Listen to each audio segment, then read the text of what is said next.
This is a video by Real Life Lore, done in a collaboration with Wendover Productions. What is a country? The traditional definition is a state with sovereignty over a geographic area, with a permanent population, defined territory, one government, and the capacity to enter into relations with other sovereign states. So, does the United States perfectly match this description? And perhaps even more importantly, what exactly is the United States?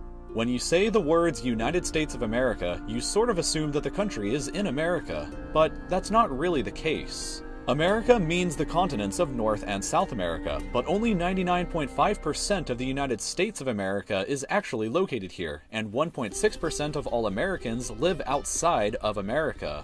Most of this non-American yet still American land is located on islands in both the Caribbean and Pacific. In the Pacific we have Hawaii, which is the only state out of 50 to be located outside of America, and a bunch of other islands that together make up something called U.S. territory. Territories are part of the U.S. and are divided between incorporated and unincorporated territory. But they are all directly governed by Congress, which means that they are essentially ruled by what the 50 states decide, all without any representation for themselves and without the ability to even vote for president. The furthest away of these territories is Guam, which is a little chunk of America 3,633 miles away from the nearest state, Hawaii, and 7,912 miles away from the U.S. Capitol building, where the laws governing the island are decided. There are 160,000 people who live on Guam, and there are 4 other island territories with people on them: the Northern Mariana Islands, American Samoa, the U.S. Virgin Islands, and Puerto Rico. There are 8 other islands scattered around there too, but nobody lives on those, so they're not really that important.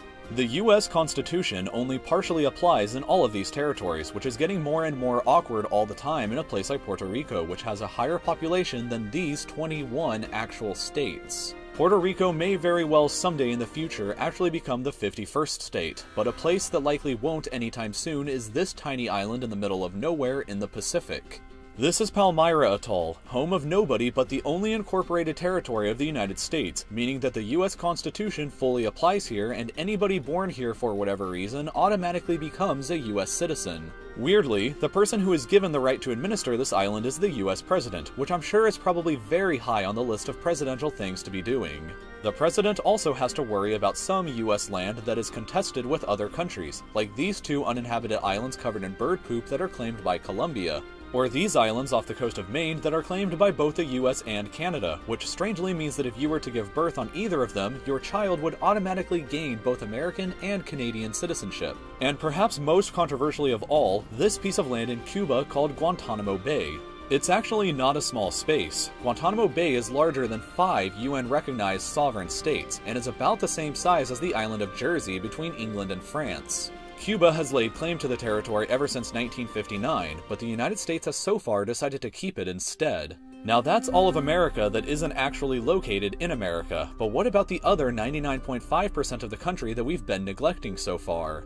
Well, that would be the 49 states that make up the rest of the United States along with Hawaii. The states have the power to elect representatives that are sent to Congress, which creates laws for the entire Union. The individual states are granted a considerable amount of power on their own by Congress, and they share this power with the federal or the national government. The states and federal government are both allowed to pass their own separate laws, which has caused a huge amount of trouble in the nation's past over which laws are more valid. The Civil War answered the question once and for all though, however. Federal law always wins over state law. The Civil War also decided that states never have the right to leave the Union once they have joined, even today, so a state could actually vote to leave the Union, but it would not ever be recognized by the federal government. States also cannot ever declare a federal law to be invalid, but they can kind of get around that by legalizing things that the federal government has declared illegal. The most famous instance of this is marijuana, which continues to be illegal everywhere in the United States on the federal level, but has been fully legalized for all uses in the states of Nevada, Maine, Colorado, Washington, California, Massachusetts, Alaska, and Oregon.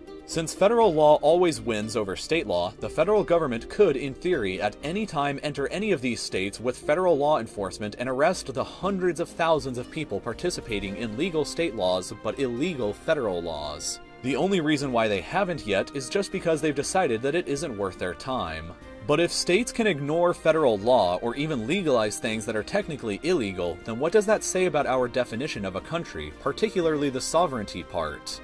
Further, how many people in states identify more with their own individual state over the actual country of the United States? Despite how we just discussed earlier the illegality of secession, the states that continue to have active separatist movements regardless of that are Alaska, Hawaii, California, Oregon, Washington, Vermont, New Hampshire, the former Confederate States of America, and most famously, Texas. The only remotely significant ones, however, are Texas, Hawaii, and probably biggest of all, Alaska, where the Alaska Independence Party is currently polling at around 6% of the population, and even got their candidate elected governor of the state back in 1990.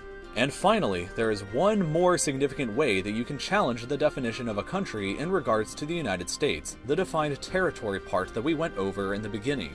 This map leaves out the numerous American Indian reservations located within the US, of which there are 326.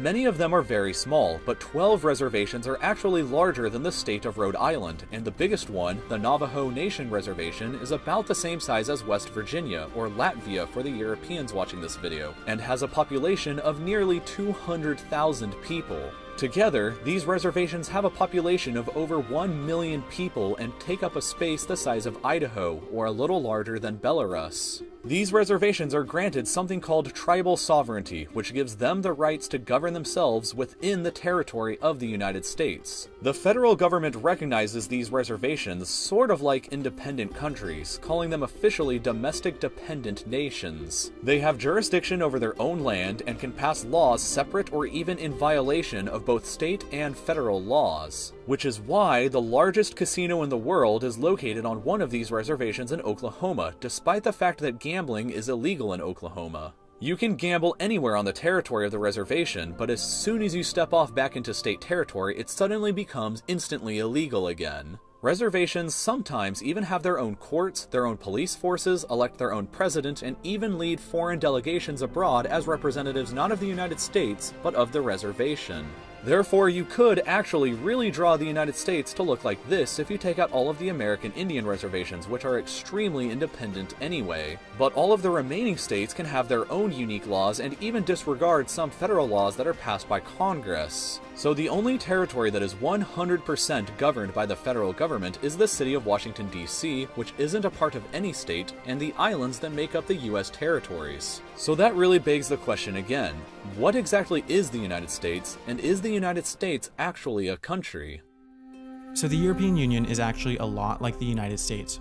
They are both composed of a bunch of different states. They both have open borders, they each have a common currency, a central government with representatives from the different states. The only big difference is that the United States is a country, and the European Union is made up of countries. So I made a video over at my channel, Wendover Productions, answering the question, is the European Union a country?